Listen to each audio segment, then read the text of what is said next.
Hi guys, welcome to my channel. In today's video guys, as I told you that I'm trying to make my home better, these bricks remained here. So I want to remove these bricks here and put them somewhere else guys, as you are going to see. I just want to organize them because I'm coming home very soon. So this is the place where I'm going to keep them. I had already started before even I made this video. I had already started, you can see right here. So this is where I'm going to be keeping them guys. You see?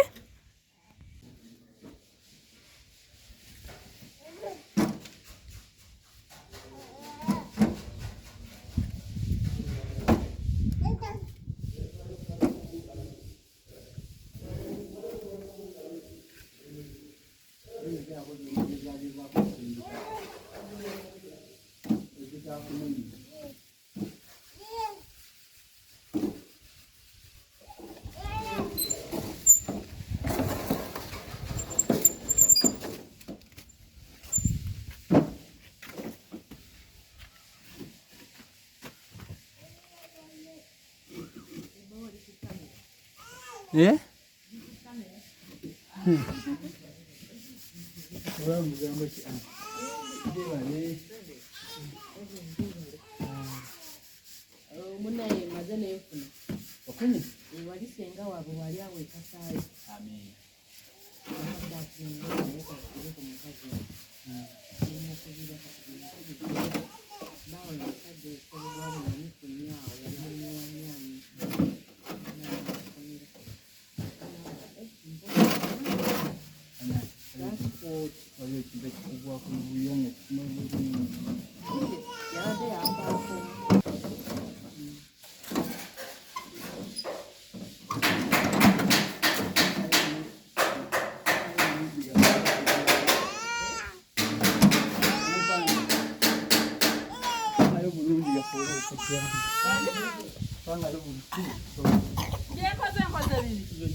Eno fumbire bweru.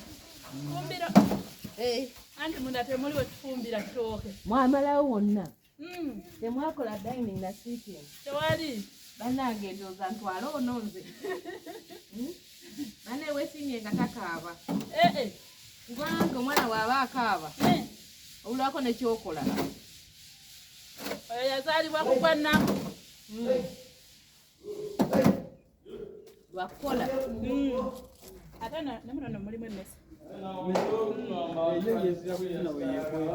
Ate omusota. Ekyo gwabadde.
Twamwegambire tozze.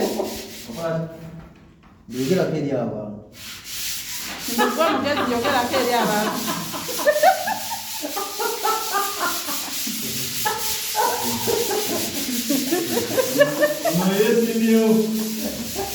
Bajja kutulugunya nze sijja baawo nja kubawaalira ne batwenga kabira.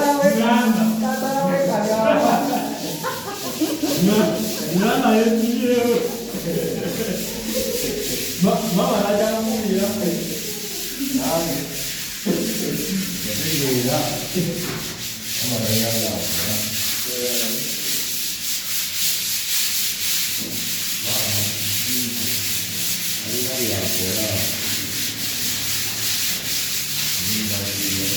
guys, this is wall sanding, I think. I think this is called sanding or what? It is supposed to make the wall so smooth, so that when they are applying the final paint, the wall looks so smooth, and that is what I want. Also, they are going to be cleaning these windows. You can see they are dirty.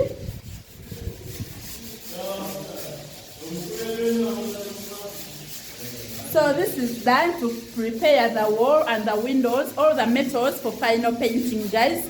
Just be patient. I'll be giving you the final product very soon. Maybe this week, maybe next week, but very soon.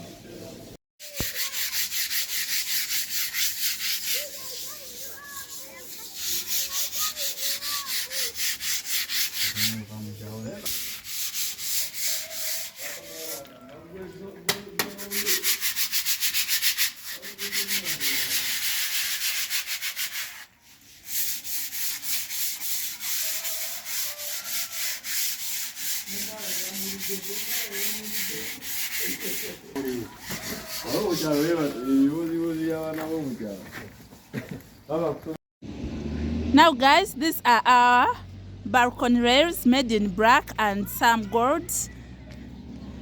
These are the ones, then that gold,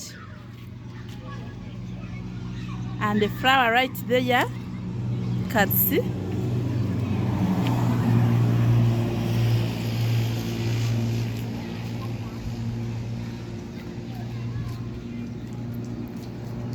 There is also this one right here.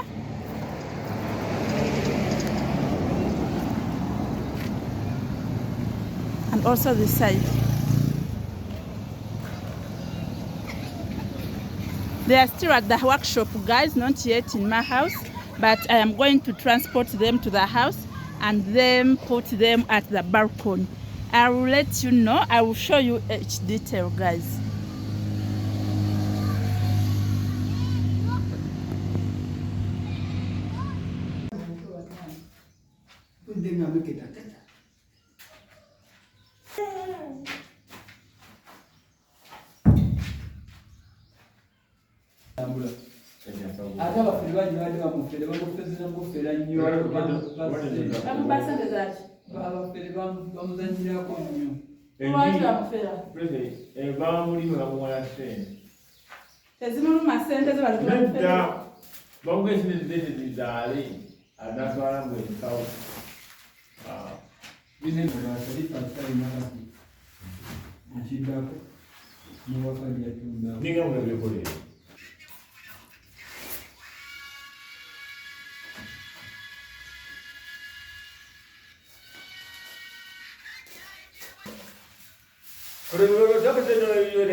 Okuzimba bagujjako.